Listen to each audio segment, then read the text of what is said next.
ઉત્તરાયણ પહેલા ડભોઈ પોલીસની સખત કાર્યવાહી. ચનવાડા ગામેથી 39,200ની પ્રતિબંધિત ચાઇનીઝ દોરી પકડાઈ. ડભોઈ ઉત્તરાયણના તહેવારને ગણતરીના દિવસો બાકી છે, ત્યારે ડભોઈ શહેર અને તાલુકામાં પ્રતિબંધિત ચાઇનીઝ દોરીના ગેરકાયદેસર વેચાણ પર સખત નિયંત્રણ લાવવા ડભોઈ પોલીસે ઝુંબેશ શરૂ કરી છે. આ ઝુંબેશના ભાગરૂપે પોલીસે ડભોઈ તાલુકાના ચનવાડા ગામેથી મોટી માત્રામાં ચાઇનીઝ દોરી સાથે એક યુવકની ધરપકડ કરી છે. ચોક્કસ બાતમીના આધારે કાર્યવાહી. ડભોઈ પોલીસ સ્ટેશનના સ્ટાફને મળેલી બાતમીના આધારે ડભોઈ તાલુકાના ચનવાડા ગામના બસ સ્ટેન્ડ ફળિયામાં એક યુવક ગેરકાયદેસર રીતે ચાઇનીઝ દોરીનો જથ્થો સંગ્રહ કરીને વેચાણ કરી રહ્યો છે. આ બાતમીના આધારે ડભોઈ પોલીસની ટીમે તાત્કાલિક દરોડો પાડ્યો હતો અને ચનવાડામાંથી લાખોની કિંમતનો જથ્થો ઝડપાયો હતો. પોલીસે ચનવાડા ગામના બસ સ્ટેન્ડ ફળિયામાં રહેતા 27 વર્ષીય વિશાલ વસાવા નામના યુવકને રંગે હાથ ઝડપી પાડ્યો હતો.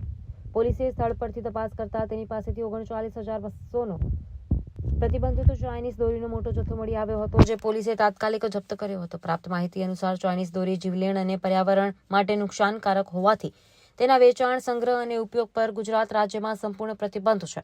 તેમ છતાં તહેવારની લાલચમાં કેટલાક લોકો જીવનું જોખમ ઊભું કરતા આ પ્રતિબંધિત માલનું વેચાણ કરે છે. સપ્લાય ચેઇનની તપાસ ડભોઈ પોલીસે હાલમાં વિશાલ વસાવાની ધરપકડ કરીને તેની સામે કાયદેસરની કાર્યવાહી હાથ ધરી છે. આ કેસની વધુ તપાસ ડભોઈના ચનવાડા બીટ જમાદાર અલ્પેશભાઈ દ્વારા ચલાવવામાં આવી રહી છે. Story report by Lalbhai Bhatiyara, Dabhoi, Vadodara.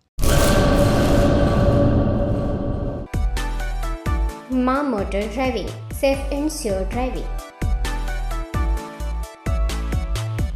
Driving એ શોખ સાથે આપની મોટી જવાબદારી પણ છે.